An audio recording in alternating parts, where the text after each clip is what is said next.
Okay, welcome back. सो इससे पहले की जो बातचीत हम लोग कर रहे थे उसमें हमारी बात कहाँ ख़त्म हुई थी कि reduce zone, extended zone, periodic zone, ये तीन तरह की जोन स्कीम होती हैं। आखिरी में हम लोग अपने आए थे रिड्यूस जोन स्कीम में। तो रिड्यूस जोन स्कीम में हमने कुछ ऐसा दिखाया था कि आपके पास मान लीजिए एनर्जी है, ओके, इधर आपके पास वेव वेक्टर के है, या सिंपली आप के बारे में बात करो तो आपके पास कुछ इस तरह से जोन बाउंड्री, अगेन हम जस्ट वैसे ही बनाए तो ये आपके पास इस तरह से हो जाएंगे। कुछ इलेक्ट्रॉन है जिनके लिए इस तरह से होगा और कुछ इलेक्ट्रॉन होंगे जिनके लिए इस तरह का सोल्यूशन एग्जिस्ट करेगा। फिर उसके बाद फिर इस तरह से सोल्यूशन एग्जिस्ट करेगा। तो इस तरह के सोल्यूशन हम लोग एक पर्टिकुलर रीजन में क्रिएट कर सकते हैं और इसे रिड्यूस जोन स्कीम कहते हैं। अब इसमें क्या होता है कि हमारे पास इलेक्ट्रॉन कितने तरह के होते हैं। जैसे मान लो हमारे पास इलेक्ट्रॉन है, न्यूक्लियस है, उसके जस्ट बगल का इलेक्ट्रॉन है, उसकी अपनी कुछ एनर्जी है। तो उस एनर्जी को हमने इस तरह की वैल्यू से दिखाया, इस तरह की वैल्यू से दिखाया। तो हम इलेक्ट्रॉनों के एनर्जीज़ को यहाँ पर अलग अलग रेंज में दिखा सकते हैं। अच्छा, अगर मानो कि इलेक्ट्रॉन ऐसे हैं जो कि आउटर मोस्ट ऑर्बिट में है, वो इलेक्ट्रॉन है जो कि आउटर मोस्ट ऑर्बिट के इलेक्ट्रॉन है। अगर ये आउटर मोस्ट ऑर्बिट के इलेक्ट्रॉन है तो मान लो इनकी एनर्जी इस रीजन में आ रही है। ये इलेक्ट्रॉन है जिनकी एनर्जी है जो इस रीजन में है, तो क्रिस्टल के अंदर है और ये इनकी जो एनर्जी है वो इस रीजन में आ रही है, क्रिस्टल के अंदर है, मूव कर रहे हैं। इसका मतलब वो श्रोडिंगर इक्वेशन को फुलफिल कर रहे होंगे। उसके बाद कुछ इलेक्ट्रॉन ऐसे हैं जो कि इलेक्ट्रॉन एटम को छोड़ के बाहर जा चुके हैं। जो छोड़ के बाहर जा चुके हैं वो क्या हो चुके हैं? They are the conduction electron, free electron हो चुके हैं। लेकिन फ्री इलेक्ट्रॉन होने का ये मतलब नहीं है कि वो जो चाहे वो एनर्जी रख सकते हैं। हम लोगों ने बात की है कि इलेक्ट्रॉन जब फ्री भी होते हैं तो भी वो चूँकि क्रिस्टल के अंदर हैं और वो पीरियोडिक पोटेंशियल को महसूस कर रहे हैं, तो उनको उस स्थिति में भी श्रोडिंगर इक्वेशन को सेटिस्फाई करना पड़ेगा और उस हिसाब से उनकी एनर्जी जो है वो यहाँ पे दिख रही है। तो ये सारी एनर्जी जो है वो उन फ्री इलेक्ट्रॉनों की या वो इलेक्ट्रॉन जो कि कंडक्शन में भाग ले रहे हैं उनकी हो सकती है। अब आगे हम एक काम यहाँ पर ये कर सकते हैं, आगे हम ये कर सकते हैं कि हम इनके बारे में ना सोचें। जो बंधे हुए इलेक्ट्रॉन हैं, अंदरूनी इलेक्ट्रॉन हैं, इनके बारे में हमारा इंटरेस्ट नहीं है। हमारा इंटरेस्ट किसके बारे में है? हमारा इंटरेस्ट उन इलेक्ट्रॉनों के बारे में है जो कि जस्ट एटमों से बंधे हुए हैं। एटमों से बंधे हैं मतलब वो वैलेंस सेल में है। वैलेंस सेल कौन सा होता है? सबसे आखिरी ऑर्बिट होता है एटम का, उसको हम वैलेंस सेल कहते हैं, वैलेंस ऑर्बिट कहते हैं। तो ये जो इलेक्ट्रॉन्स हैं, ये जो पैराबोला आपको दिखाई पड़ रहा है, पैराबोला जैसा, लगभग पैराबोला जैसा जैसा ये है, तो ये किसको बिलोंग कर रहा है? उन वैलेंस इलेक्ट्रॉनों को। और ये जो पैराबोला है ये किसको बिलोंग कर रहा है? उन इलेक्ट्रॉनों को जो कि छूट चुके हैं, कंडक्शन करने वाले हैं। तो अब जरा आप सोचें कि अगर आपने अब यहाँ बहुत पास पास हैं, तो अगर हम इनको बिलोंग करता हुआ, जैसे आप सोचें, जैसे यहाँ पर एक के वैल्यू है, इसको बिलोंग ये कर रहा है, एक के वैल्यू है, उसको बिलोंग ये कर रहा है। तो अगर हम बगल में कुछ इस तरह से बनाएं, हर एनर्जी को लेते हुए एक लाइन खींचे, जैसे ये एनर्जी है, इसके लिए लाइन खींची, तो सबसे मिनिमम एनर्जी है। किसकी एनर्जी है? सॉरी, ये किसकी एनर्जी है? कंडक्शन वाले जो इलेक्ट्रॉन हैं, जो कंडक्शन वाले इलेक्ट्रॉन हैं, उनकी शुरुआती एनर्जी यहाँ शुरू होती है। तो चलो हमने इस एनर्जी को मान लिया EC है। उसके बाद इसके ऊपर जाओगे तो यहाँ पर आपने एक लाइन खींची, फिर इसके ऊपर जाओगे, यहाँ एक लाइन खींची, तो जो कि एक कर्व लगभग कॉन्टिन्यूअस है, इतने पास पास ये डॉटेड पॉइंट से मिलके बना होगा कि हम यहाँ पर बहुत सारी पास एनर्जी लेवल्स ड्रॉ कर सकते हैं। इतनी पास एनर्जी लेवल हम ड्रॉ कर सकते हैं इन सब के लिए कि हमें ये पूरी एक पट्टी के रूप में दिखाई पड़ेगा। So this is our complete line structure. So basically हम बना तो रहे हैं लाइन स्ट्रक्चर्स, लेकिन वो एनर्जी लाइन स्ट्रक्चर इतने पास हैं, क्लोजली स्पेस्ड है कि हमें वो पूरा कुछ एक बैंड की तरह से दिखाई पड़ता है। तो अगर हम यहाँ पर इसको थोड़ा सा और स्मूथ बना दें, थोड़ा सा और इसके रेजोल्यूशन को बैलेंस करते हुए बनाएं, then we will get a band. और इस तरह से ये बैंड एक्सटेंड कर रहा है। तो ये जो पूरा स्ट्रक्चर आपका बना हुआ है, ये दिस इज़ द बैंड, और ये बैंड असल में क्या है, बहुत सारी एनर्जी लेवल्स का एक समूह है, और वो एनर्जी लेवल जिसके लिए एक के की वैल्यू के लिए एक एनर्जी वैल्यू होगी। तो जैसे ये कॉन्टिन्यूस कर्व है, तो इस कर्व के हर पॉइंट को अगर लाइन से ड्रॉ करोगे तो जैसे ये कर्व कॉन्टिन्यूस आ रहा है, उसी तरह से वो सारी लाइनें जब बहुत पास पास हो जाएंगी, then you will get this kind of structure. ऐसा यहाँ पर भी है, यहाँ पर भी है। अगर हम इसके लिए खींचें तो ये सबसे हाईएस्ट, अब ये समझ लो एनर्जी, सबसे हाई एनर्जी का, तो जो बंधा हुआ इलेक्ट्रॉन है, जो वैलेंस सेल का इलेक्ट्रॉन जो सबसे हाई एनर्जी का होगा, ये उसकी एनर्जी है EV। और इसके बाद आप जितनी भी एनर्जी इसके लिए खींचोगे लाइनें, जैसे इसके लिए यहाँ लाइन खींचोगे, जैसे आपने यहाँ लाइन खींची थी, यहाँ भी आप लाइन खींचेंगे, then you will get lot many lines. और ये सारी लाइनें अगर हम इसको एक बैंड फॉर्म में बना देंगे, इस तरह सारी लाइनों को ड्रॉ कर देंगे, then we will get another band. So this is called the valence band. Valence band why it is called band, because बहुत सारी लाइनें हैं, एनर्जी लेवल्स हैं जो कि क्लोजली स्पेस्ड हैं, और वो ये सब मिल करके एक बैंड बना रही हैं। और ये भी बहुत सारी लाइनें हैं जो मिल करके एक समूह बना रही, बैंड बना रही हैं। ये कंडक्शन बैंड है और ये वैलेंस बैंड है। और आप देख रहे हो जैसे इनके बीच में एक गैप है जिसको हम एनर्जी गैप कहते हैं। तो यहाँ पर ये कौन सी है, ये जो है, ये जो लाइन है, ये कंडक्शन बैंड की शुरुआत है। मिनिमम एनर्जी जो कंडक्शन बैंड के इलेक्ट्रॉन की होगी वो इतनी होगी, इसके ऊपर और हाई एनर्जी के इलेक्ट्रॉन होते जाएंगे। और यहाँ पर सबसे ज़्यादा एनर्जी का इलेक्ट्रॉन जो होगा वैलेंस बैंड में, वो यहाँ पर होगा। इसके नीचे जाओगे तो बाकी कम एनर्जी के इलेक्ट्रॉन आपको मिलेंगे। और इन दोनों के बीच का जो गैप है बच्चों, that is the energy gap, band gap, forbidden gap, जो भी आप कहना चाहें आप यहाँ पर कह सकते हैं। तो इस प्रकार से हम यहाँ पर एक जो रिड्यूस जोन स्कीम है उससे एक आइडिया निकाल सकते हैं कि किस तरह से हमारा वैलेंस बैंड और कंडक्शन बैंड और वैलेंस बैंड बनता है, और उसको बिलोंग करते हुए ये जो पैराबोलिक स्ट्रक्चर है ये कैसे होते हैं। याद करो जब हम लोगों ने इसको डेवलप करना शुरू किया था तो उस समय हम लोगों ने एक अप्रॉक्सीमेशन माना था, नियरली फ्री इलेक्ट्रॉन अप्रॉक्सीमेशन। क्योंकि फ्री इलेक्ट्रॉन तो एक बिल्कुल ऐसी स्थिति है जहां हम ये मानते हैं कि पोटेंशियल काम ही नहीं कर रहा है, इस तरह का कोई पोटेंशियल है ही नहीं। बाद में ये कहा गया कि नहीं भाई, पोटेंशियल तो है, और वो पीरियोडिक पोटेंशियल है, ब्लॉक थ्योरम लगाई गई, लेकिन वो जो पोटेंशियल है उसको हमने बहुत स्ट्रांग नहीं माना, बहुत ही टाइटली बाउंड नहीं माना, हमने उसको एक कमज़ोर सा पोटेंशियल माना, जस्ट मैथमेटिकल सिंप्लिसिटी, ताकि हम पर्टर्बेशन थ्योरी उस पर अप्लाई कर सकें। और फिर हमने उस अजम्पशन को मान करके अपना ये मॉडल डेवलप किया, और इस तरह का सारा वो पैसले और वो रुडोल्फ पैसले जो पूरा था कॉन्सेप्ट, जो कल मैंने पिछली बार आपसे डिस्कस किया था, वो सब कुछ हम लोगों ने यहाँ पे किया। लेकिन अगर हम उस सिचुएशन को थोड़ा सा और रियलिस्टिक ले आएँ कि भाई पोटेंशियल कि अपनी कुछ ठीक ठाक स्ट्रेंथ है, तो ये जो एनर्जी लेवल जो पैराबोला होते हैं थोड़ा सा कॉम्प्लिकेटेड हो जाते हैं। कैसे होते हैं जस्ट एक समझ लें। तो इस तरह का इतना परफेक्ट सा पैराबोला नहीं रहता है। जब आप, अब इसके लिए बहुत सारे मेथड हैं, डेंसिटी फंक्शन थ्योरी है, और 3 डायमेंशनल स्ट्रक्चर में अलग अलग प्लेन के लिए निकालते हैं। तो कुछ ऐसा हो जाता है, जैसे मान लीजिए कि ये हमारा एनर्जी है, ये हमारा इधर के है, और फिर हमारे कुछ डायग्राम ऐसे बनते हैं, मतलब कंडक्शन बैंड वैलेंस बैंड के, और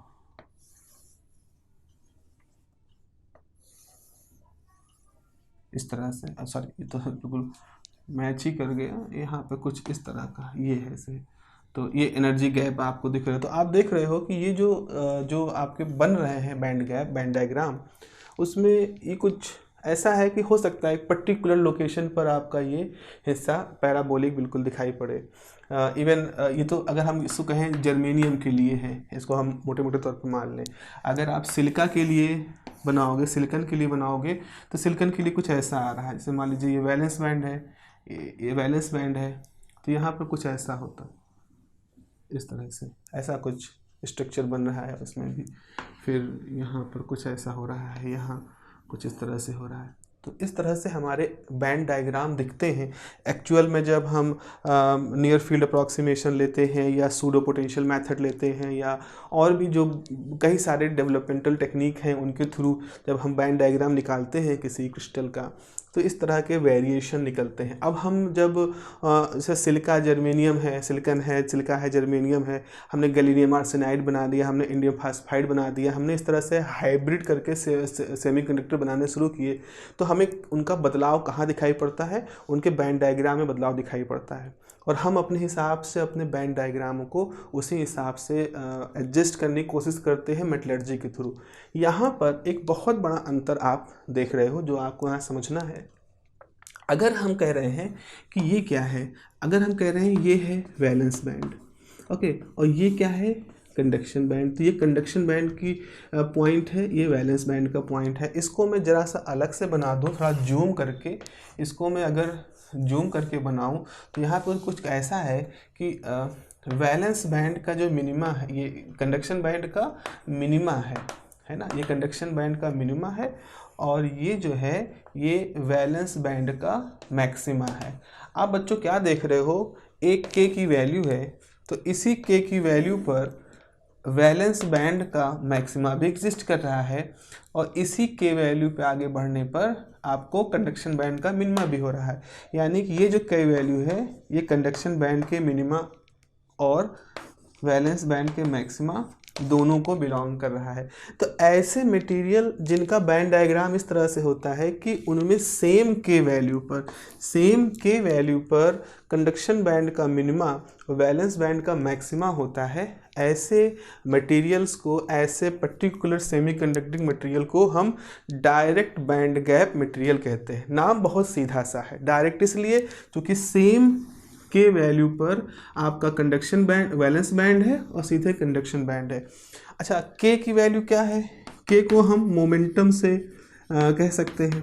तो हम ये कह रहे हैं कि हम सेम मोमेंटम से इलेक्ट्रॉन को वैलेंस बैंड से कंडक्शन बैंड में स्विच कर सकते हैं डायरेक्ट। जैसे होता नहीं है कि आप कहीं पर चढ़े, किसी आप यात्रा कर रहे हो तो कोई डायरेक्ट सेवा है, आप सीधे लखनऊ में बैठो मान लो और सीधे आप चेन्नई उतरो, तो आपको बीच में कहीं अपने आप को बदलना नहीं है। आप बस एक बार बैठ गए, चुपचाप फ्लाइट में बैठ गए या ट्रेन में बैठ गए सेट होकर के, फिर आप सीधे वहीं उतरोगे। दिक्कत कहाँ होती है? जहाँ आप यहाँ से गए, मान लो यहाँ से गए तो आप भोपाल उतरे, फिर भोपाल से गए तो फिर आप तेलंगाना में हैदराबाद उतरे, फिर हैदराबाद से आप चेन्नई जा रहे हो, आप इनडायरेक्ट जा रहे हो। ऐसी स्थिति में आपको फिर से ट्रेन से उतरना और फिर से एक दूसरे प्लेटफॉर्म पे जाना, पॉसिबिलिटी वहाँ पे फिर से बैठना, फिर से अपने आप को एडजस्ट करना, फिर से करना होगा। सो दिस इज़ इनडायरेक्ट प्रोसेस। और ऐसा करने के लिए आपको कुछ सपोर्ट चाहिए। सपोर्ट इन सेंस आप उतर रहे होगे, आप सामान लेके जा रहे होगे, कुछ लोग आपको एनर्जी का सपोर्ट देंगे, मोमेंटम आपको मूव कराने में आपकी सहायता करेंगे। आप प्लेटफॉर्म से प्लेटफॉर्म चेंज कर रहे हो या खुद भी कर रहे हो तो अपनी एनर्जी को आप यूज कर रहे हो। तो यहाँ पर क्या हो रहा है, आप देखो वैलेंस बैंड का मैक्सिमा है और ये कंडक्शन बैंड का मिनिमा है।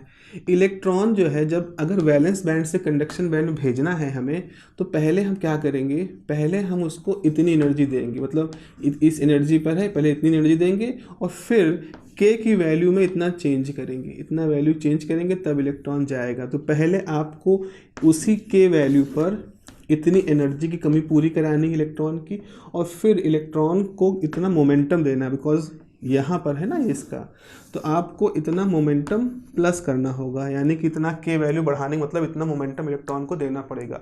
तो इलेक्ट्रॉन सीधे वैलेंस से कंडक्शन में नहीं जंप कर रहा है, इलेक्ट्रॉन पहले मूव करता है, एनर्जी गेन करता है, देन वो मोमेंटम गेन करता है। पहले एनर्जी गेन करता है, फिर मोमेंटम गेन करता है और तब जा कर के वो कंडक्शन बैंड में पहुँचता है। तो ऐसे मटेरियल को हम इनडायरेक्ट बैंड गैप मटेरियल कहते हैं। नाम समझ सजेस्ट हो रहा होगा why it is called indirect, because इस पूरे प्रोसेस में एनर्जी का चेंज और मोमेंटम का चेंज यानी के का चेंज दोनों हो रहा है। लेकिन डायरेक्ट बैंड गैप में क्या होता है, सीधे एनर्जी का चेंज हो जाता है। अब अगर हम आपसे कहें इन दोनों में अच्छा कौन सा है? तो अच्छा इस बात पर डिपेंड कर रहा है कि आप एप्लीकेशन क्या करने वाले हो, आप इसका यूज कहाँ करने वाले हो। जैसे आज की डेट में एलईडी हैं, है ना, लाइट एमिटिंग डायोड वगैरह होते हैं, बहुत सारे ऑप्टिकल एप्लीकेशन इसके हैं। तो ऑप्टिकल एप्लीकेशन के लिए क्या होता है, हमारे लिए ऐसे मटेरियल ज़्यादा अच्छे होते हैं कि जैसे आपने उनको एनर्जी दी, इलेक्ट्रिसिटी दी, उनका डायरेक्ट एक्साइटेशन हुआ, उस डायरेक्ट एक्साइटेशन से वैलेंस बैंड में, कंडक्शन बैंड में इलेक्ट्रॉन चले गए और हमें जो most of the amount of energy है वो फोटोन के रूप में बाहर निकलनी शुरू हो गई। तो इस तरह के मटेरियल हमारे उस पर्पज़ में ज़्यादा काम देते हैं। जो सिलिका है, ये सिलिका का बैंड डायग्राम है। तो सिलिका में इनडायरेक्ट बैंड गैप होता है। तो सिलिका जो होते हैं they are not very suitable for the opto application, opto electronic application, जहाँ हम फोटोन वगैरह एमिट कर रहे होते हैं सेमीकंडक्टर से। उस केस में हमारे सिलिका मटेरियल जो होते हैं बहुत काम के नहीं होते, प्योर सिलिका बहुत काम का नहीं होता है।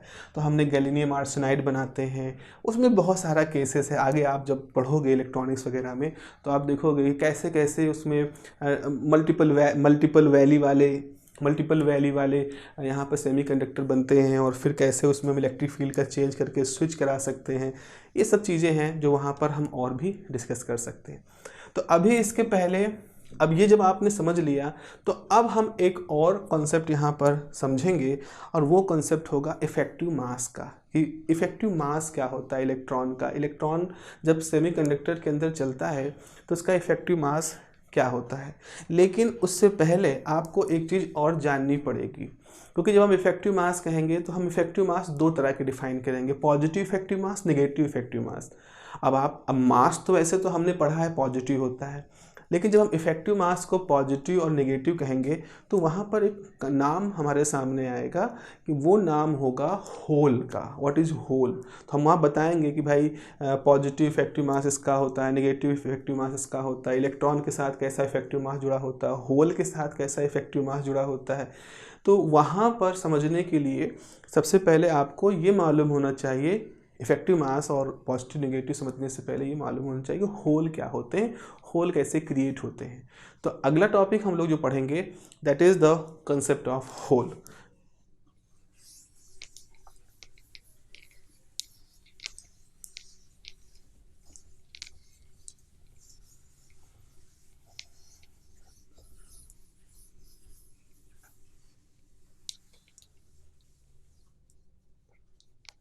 जी, तो कंसेप्ट ऑफ होल को समझने के लिए हमें समझना होगा कि सबसे पहले हम अपने क्रिस्टल मॉडल के ऊपर जाते हैं, लुईस डायग्राम ड्रॉ करते हैं।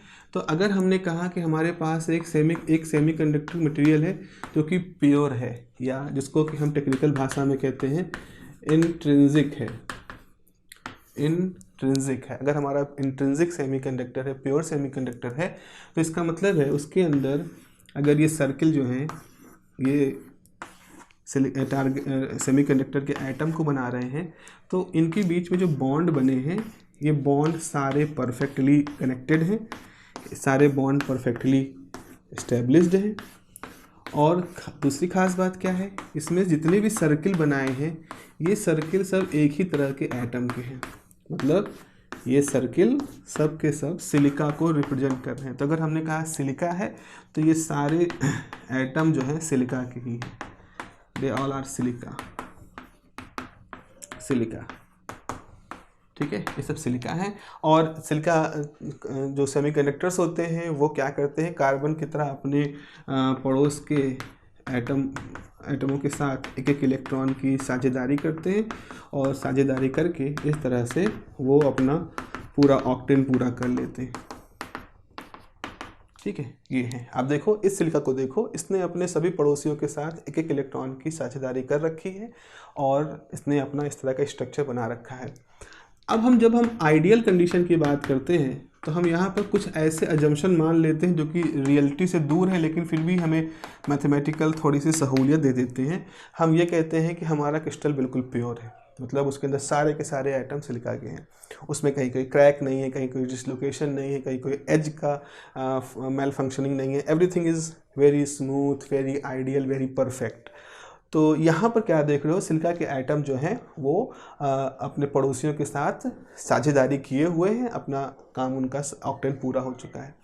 लेकिन वास्तविकता जो है वो ऐसा होता है कि अगल बगल का तापमान है, तो अगल बगल के तापमान है तो वहाँ एक थर्मल एनर्जी होगी, और जो थर्मल एनर्जी जो होगी वो k टाइम t के प्रोपोर्शनल होगी। 3 डिग्री ऑफ फ्रीडम में 3/2 kT होगी। वो थर्मल एनर्जी इन एटमों के द्वारा एब्जॉर्ब कर दी जा रही होगी, और ये एटम जो होंगे they will be in the state of vibration. तो ये सारे एटम जो आपको लग रहा है बिल्कुल रुके हुए हैं, बेसिकली लुईस डायग्राम है सिंप्लीफिकेशन के लिए। सो दे विल बी जिगलिंग, ऐसे होगा ना, वो वाइब्रेट कर रहे होंगे। तो हो सकता है क्रिस्टल के डीप वाले हिस्से में वाइब्रेशन कम हो, लेकिन ये जो सरफेस के ये जो है इनमें कुछ जिगलिंग ज़्यादा होगी।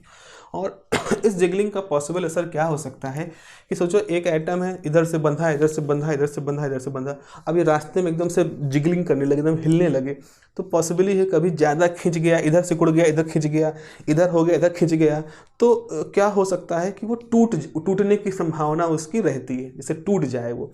अच्छा, टूटने का मतलब क्या हुआ कि हो सकता है कि ये इलेक्ट्रॉन यहाँ से टूट गया यहाँ से और बाहर आ गया।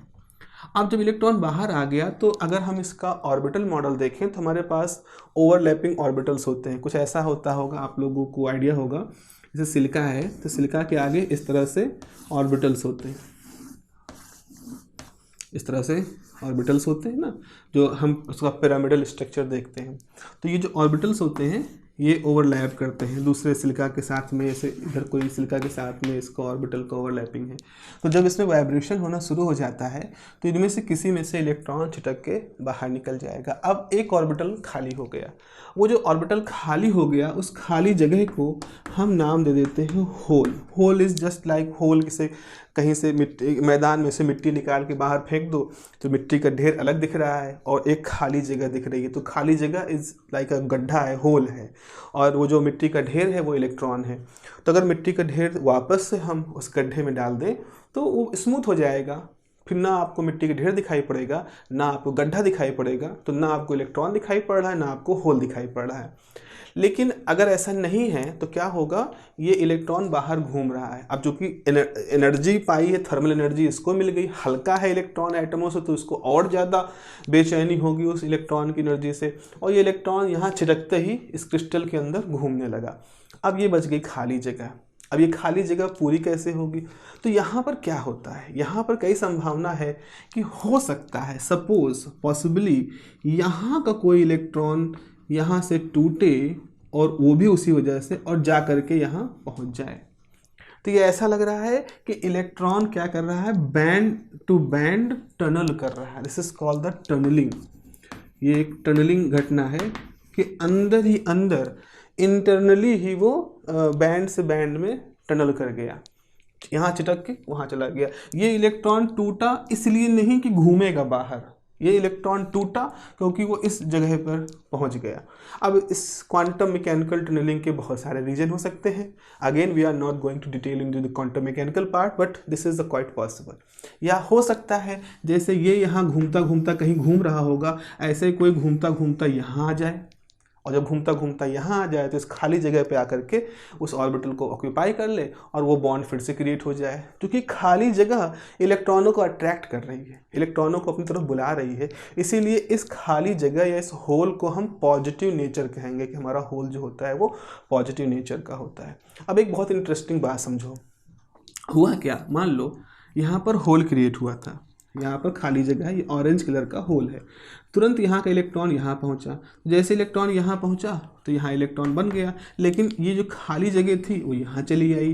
तभी क्या हुआ, यहाँ से टनलिंग हो गई, जब यहाँ से टनलिंग हुई तो यहाँ इलेक्ट्रॉन हो गया, खाली जगह यहाँ आ गई। तो आप देख रहे हो होल का रास्ता कैसा है, यहाँ से पहले यहाँ आया और अब फिर वो यहाँ पहुँच गया। तो होल मूव कर रहा है बिकॉज जो इलेक्ट्रॉन है वो अपनी लोकेशन से इंटरनली टनल करके उस खाली जगह को भर दे रहे हैं, और इस वजह से हम कह रहे हैं जहाँ इलेक्ट्रॉन इस तरफ मूव कर रहे हैं, इलेक्ट्रॉन देखो मतलब जैसे यहाँ का इलेक्ट्रॉन यहाँ पहुँचा, फिर यहाँ के इधर पहुँचा, तो electron are moving in this direction but the hole is moving in this direction.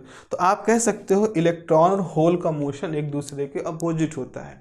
तो हमारे पास बहुत सारे कारण हैं जो कि electron is very much opposite to the sorry hole is very much opposite to the electron. जैसे इलेक्ट्रॉन होल जगह होती है वो इलेक्ट्रॉनों को अट्रैक्ट करती है, तो हम ये कह सकते हैं कि electron is behaving like a particle. It is not a real particle, it is a pseudo particle. एक वास्तविक नहीं है ये, लेकिन इसका व्यवहार ऐसा है कि जैसे लग रहा है कि ये भी एक पार्टिकल है जो कि पॉजिटिव नेचर का है। So whole is like a positive nature, a particle of positive nature, and it is also contributing in the conduction of current। अगर इस सर्किट के अंदर करंट फ्लो कर रही है तो उसमें एक तो इलेक्ट्रॉनों का डायरेक्ट मोशन होगा, जो इलेक्ट्रॉन बाहर निकल कंडक्शन कर रहे हैं उनका मोशन होगा। एक वो इलेक्ट्रॉन होंगे जो कि इन बॉन्डों से अट्रैक्ट होकर के, इन खाली जगहों से अट्रैक्ट होकर के वहाँ पर जा रहे हैं और उसकी वजह से होल मूव कर रहा है उनके अपोजिट डायरेक्शन में। तो hole as a positive particle, उसकी वजह से भी हम एक करंट को बहता हुआ मानते हैं अपने मटेरियल के अंदर, और साथ ही साथ जो इलेक्ट्रॉन है वो तो करंट में सीधे कंट्रीब्यूट कर ही रहे हैं। एक खास बात क्या है, इलेक्ट्रॉन जिस डायरेक्शन में चलते हैं होल इसके अपोजिट चल रहे हैं, जैसा कि पॉजिटिव पार्टिकल इसका हमने उसका नेचर माना है इस तरह से। एक और ख़ास बात देखो कि इलेक्ट्रॉन का मोशन कैसा है। इलेक्ट्रॉन का मोशन मान लो एक जो फ्री हो गया इलेक्ट्रॉन तो डायरेक्टली मूव कर रहा है, पीरियोडिक पोटेंशियल को देखते हुए डायरेक्टली मूव कर रहा है।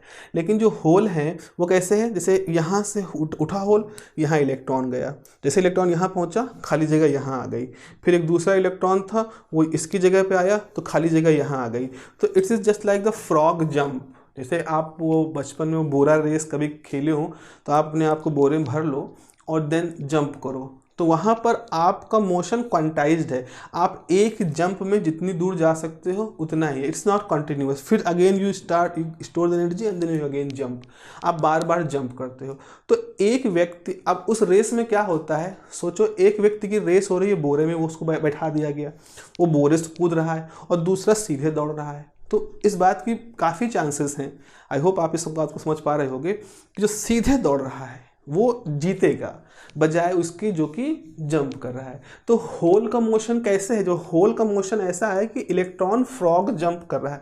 इलेक्ट्रॉन यहाँ से उठ के यहाँ आया तो होल यहाँ दिखाई पड़ा, फिर यहाँ के इलेक्ट्रॉन यहाँ आया तो होल यहाँ दिखाई पड़ा। तो जब इलेक्ट्रॉन इस तरह से फ्रॉग जंप करता है तो होल उसके अपोजिट मूव करता है, जबकि एक फ्री इलेक्ट्रॉन स्मूथली मूव कर रहा है इलेक्ट्रिक फील्ड में। तो इसीलिए आगे हम लोग बात करेंगे कि जो मोबाइलिटी होती है, जो मोशन होता है, जो चालकता होती है, मोबाइलिटी एक फैक्टर हम लोग डिफाइन करेंगे। Mobility of electron is more than the mobility of holes. Holes की तुलना में होल्स की जो मोबाइलिटी होती है वो इलेक्ट्रॉनों की तुलना में कम होती है, और वो ऑब्वियस सी बात है इसलिए कम होती है क्योंकि होल का मोशन जो होता है वो एग्जैक्टली इलेक्ट्रॉन के जैसा, फ्री इलेक्ट्रॉन जैसा नहीं होता। हालांकि होल के मोशन में इलेक्ट्रॉनों का ही रोल होता है, but it is different than the free electron. तो ये आपने होल की बात समझ ली। अब हम अपने बैंड डायग्राम में वापस चलते हैं, और बैंड डायग्राम में जा करके हम ये देखने का प्रयास करेंगे कि हमारे बैंड डायग्राम में होल को हम कहाँ पर दिखा सकते हैं, होल की जानकारी को हम कहाँ दिखा सकते हैं अपने बैंड डायग्राम में। देखिए, जैसे हमारा बैंड डायग्राम है, सपोज ये हमने बनाया, this is our conduction band, suppose ये एनर्जी है, this is our valence band, ठीक है, और ये कुछ जीरो एनर्जी, मिनिमम एनर्जी को है, ये वैलेंस बैंड की अधिकतम एनर्जी है, ये एक कंडक्शन बैंड की एनर्जी है, और ये कुछ कंडक्शन बैंड की कोई हाई एनर्जी है। अब इसमें इलेक्ट्रॉन एफिनिटी वगैरह हम जोड़ सकते हैं, पर बहुत सारे शब्दों को इसमें आपके ऊपर फेंक करके कोई फ़ायदा नहीं है अभी। तो ये आपके पास क्या हो जाएगा, ये हो जाएगा band gap, this is the band gap. अच्छा, मैंने बताया था कि जो पूरा बैंड आप देख रहे हो, असल में बैंड बहुत सारी लाइनों से मिलके बना है, तो हम ऐसे कुछ लाइनें यहाँ पर ड्रॉ कर सकते हैं। अब ये लाइनें जो हैं, these lines are just like some energy values. बहुत सारी एनर्जी वैल्यूज़ में से हमने कुछ अपने ड्रॉ करने के लिए कुछ एनर्जी वैल्यूज चुन ली। ये वो एनर्जी वैल्यू हैं जो कि क्रोनिग-पेनी मॉडल के हिसाब से श्रोडिंगर इक्वेशन को सेटिस्फाई करेंगी और उनके कॉरेस्पॉन्डिंग वेव फंक्शन उसका सोल्यूशन होगा। अब यहाँ मान लो 0 केल्विन टेम्परेचर है, हम एक आइडियल सिचुएशन मानते हैं, although this temperature is practically not achievable, but suppose ये 0 केल्विन टेम्परेचर है। तो 0 केल्विन टेम्परेचर पे हम कहेंगे कि जितने भी इलेक्ट्रॉन हैं, ये सारे इलेक्ट्रॉन हैं जो सॉलिड लाइन दिख रही है, जितने इलेक्ट्रॉन हैं ये सारे इलेक्ट्रॉन अपने अपने एटमों में हैं, चक्कर लगा रहे हैं। तो आप कहोगे कि आपके वैलेंस बैंड में जितनी भी एनर्जी लेवल्स थी वो सारी की सारी एनर्जी लेवल्स क्या हैं, फील्ड हैं। All the energy levels are filled. ऐसा यहाँ भी है, मतलब थ्रू आउट है, इतना ही बना रहे हैं। और यहाँ कंडक्शन बैंड में भी हमारे पास बहुत सारी एनर्जी लेवल्स हैं। ये सारी एनर्जी लेवल्स हैं जो कि इलेक्ट्रॉनों के द्वारा ऑक्यूपाई की जा सकती हैं। ऐसे ही आगे भी, ऐसे यहाँ भी। तो अब ये सब खाली है। तो 0 केल्विन टेम्परेचर एक ऐसा टेम्परेचर कंडीशन है जहाँ हम ये कहते हैं कि वैलेंस बैंड में जितनी भी एनर्जी लेवल्स हैं they all are occupied by the electrons, and conduction band में सब खाली, मतलब कोई भी इलेक्ट्रॉन क्रिस्टल के अंदर फ्री नहीं है कंडक्शन के लिए, क्योंकि 0 केल्विन टेम्परेचर पे सारे इलेक्ट्रॉन अपने अपने एटमों में, अपने अपने बॉन्डों में मस्त हैं, चुपचाप बैठे थे। बहुत 0 केल्विन मतलब बहुत ठंडी पड़ रही है, बहुत 0 केल्विन मतलब बहुत लो टेम्परेचर।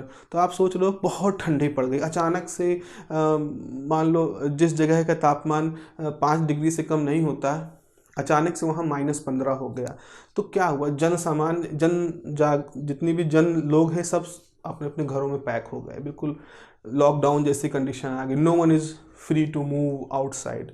तो 0 केल्विन मतलब महा ठंड पड़ रही है हमारे शहर में, और सरकार का आदेश हुआ है कि सभी लोग अपने घरों के अंदर रहेंगे, कोई बाहर नहीं निकलेगा। तो वैसा कुछ यहाँ हो गया, सारे इलेक्ट्रॉन यहाँ पर हैं। लेकिन फिर अब इस चीज़ को हम कैसे दिखाएंगे अपने बैंड डायग्राम में, जो हमारा पैराबोलिक बैंड डायग्राम है। तो उसमें हम ऐसा दिखा देंगे कुछ कि ये हमारा K है, ये हमारा E है, और यहाँ पर हम ऐसे दिखा रहे हैं, ऐसे कुछ सर्कल्स दिखा रहे हैं। अभी खाली सर्किल है ना, तो खाली सर्किल का मतलब है कि ये हम दिखा रहे हैं कि ये खाली स्टेट्स हैं, मतलब जगह है लेकिन खाली है। ये थोड़ा पास जितना बना पाए उतना हम बनाने की कोशिश कर रहे हैं। ये हमारे खाली स्टेट्स हैं। All these are the empty state, empty states. मतलब ये वैसा है कि लॉकडाउन लग चुका है तो रेस्टोरेंट में कुर्सियाँ पड़ी हैं बट वहाँ कोई बैठने वाला नहीं है, ऐसा ही कुछ यहाँ पर है। लेकिन यहाँ पर क्या है, सारे के सारे भरे हुए हैं। तो वैलेंस बैंड में क्या है, वैलेंस बैंड में कुछ ऐसा है कि हम ऐसा दिखा रहे हैं, दिस ऑल दिस, जितने सॉलिड, इसका ऐसे कुछ बना ले, ऐसा कुछ है।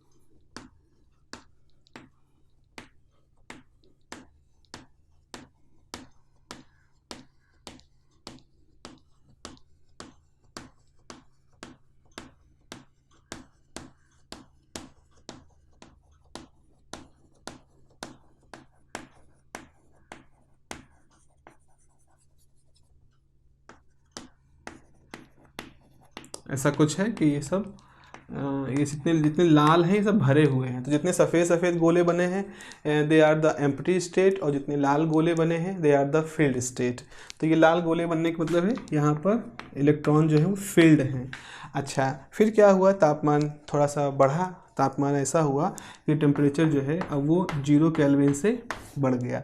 मतलब ठंड तो पड़ रही थी लेकिन धूप निकल आई। धूप निकलने की वजह से कुछ लोग देखे कि हाँ अच्छा है, थोड़ा जिनकी इम्यूनिटी अच्छी थी वो क्या किए, वो इलेक्ट्रॉन यहाँ से चले गए ऊपर। तो इलेक्ट्रॉन यहाँ आ गए। तो इलेक्ट्रॉन जब यहाँ गए तो उन्होंने इस जगह को भर लिया। मान लो 2-3 इलेक्ट्रॉन है जो यहाँ आके भर गए। तो हुआ क्या, यहाँ पर नहीं, अब यहाँ पर ऐसे सफ़ेद से हम दिखा दे रहे हैं, ये खाली जगह हैं, ये खाली जगह हैं जो यहाँ बन गई।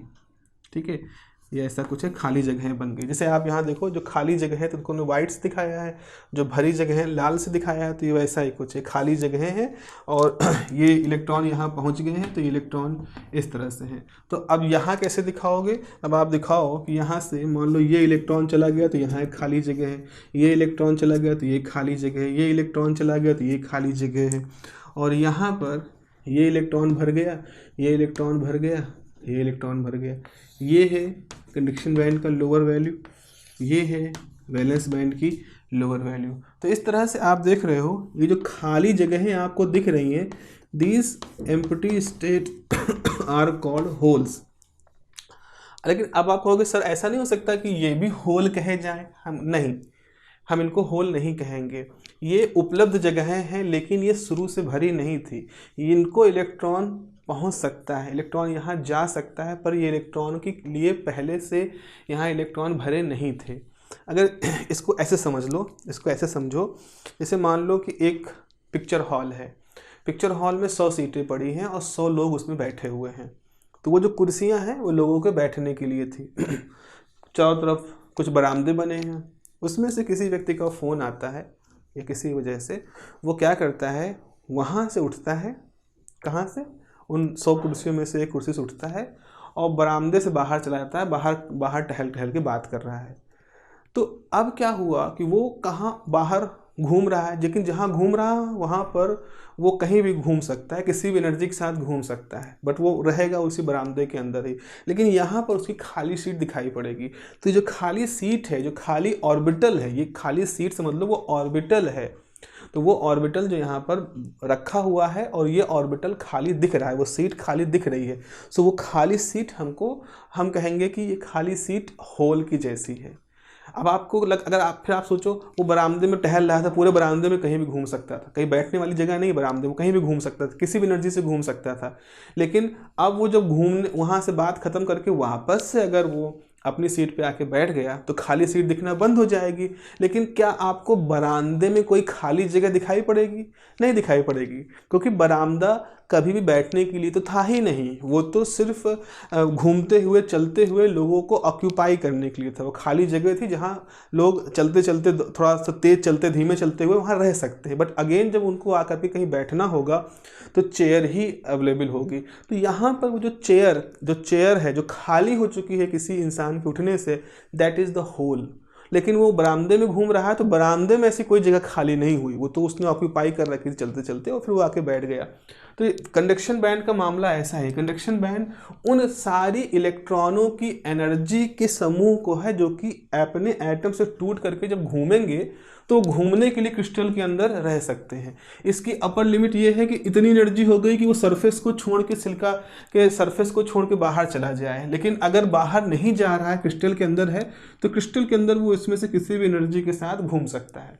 तो इस बात को आपको समझना है कि ये कंडक्शन बैंड में जो खाली जगह हैं, they are not representing the hole, but the holes are represented in the valence band, जहाँ से इलेक्ट्रॉन मूल रूप से थे और फिर वहाँ से छोड़ के आगे गए हैं। तो इस बात को हमेशा ध्यान रखना। अगर हम इसको बैंड डायग्राम में दिखाएं तो इस तरह से आपको होल दिखाई पड़ेंगे। अब आप सोचो कि ये इलेक्ट्रॉन अगर यहाँ चला जाए तो ये होल यहाँ आ जाएगा, ऐसे इलेक्ट्रॉन इधर चला जाए तो ये होल यहाँ आ जाएंगे। तो इस तरह से हम ये कह सकते हैं कि हमारे पास इस वैलेंस बैंड की सरफेस के पास होल है और इस कंडक्शन बैंड के सरफेस के पास इलेक्ट्रॉन है। तो मोस्ट ऑफ द केस में हम लोग देखेंगे आगे जब डेंसिटी डायग्राम वगैरह बनाएंगे कि कंडक्शन बैंड का ये वाला हिस्सा ज़्यादा पॉपुलेटेड होता है और वैलेंस बैंड का ये वाला हिस्सा ज़्यादा पॉपुलेटेड होता है। तो और डीप लेवल्स जो होते हैं, नॉर्मली यहाँ इलेक्ट्रॉन इतना टाइटली बाउंड होता है इलेक्ट्रॉनों से, न्यूक्लियस से, कि वो वहाँ से इलेक्ट्रॉन को ऊपर ले जाने में इट्स अ डिफ़िकल्ट टास्क। तो मोस्टली पॉपुलेशन होल का यहाँ रहता है और मोस्टली पॉपुलेशन इलेक्ट्रॉनों का near to the conduction band, valence band होता है। तो ये एक बेसिक डायग्राम हम लोगों ने समझा है यहाँ पर कि कैसे हम बैंड डायग्राम में इसको रिप्रेजेंट करते हैं। ये तो जस्ट मैंने समझाने के लिए बनाया था, अदरवाइज आप ऐसे ही बनाओगे कि नॉर्मली करोगे, this is the conduction band and this is the valence band, this is the value of K and this is the value of E। इस तरह से हम अपने वैलेंस बैंड और कंडक्शन बैंड को आगे बनाएंगे। ठीक है, तो अगला जो हमारे टॉपिक होगा that will be about the effective mass. Effective mass क्या होता है इलेक्ट्रॉन का, और उस इफेक्टिव मास के कॉन्सेप्ट से हम कैसे उसकी पॉजिटिव वैल्यू और नेगेटिव वैल्यू को इलेक्ट्रॉन या होल के साथ कनेक्ट कर सकते हैं, इसके बारे में हम लोग बात करेंगे। इम्पॉर्टेंट टॉपिक होगा समझने के लिए। और इस तरह से हम अपनी जो पहली यूनिट है उसको हम ख़त्म कर रहे होंगे और हमारा आखिरी टॉपिक जो होगा पहली यूनिट का, that will be the discussion of Fermi energy and occupational probability. ठीक है, चलो मिलते हैं फिर अगली क्लास में जहाँ हम इफेक्टिव मास के बारे में बात करेंगे। Take care, have a nice day, bye bye.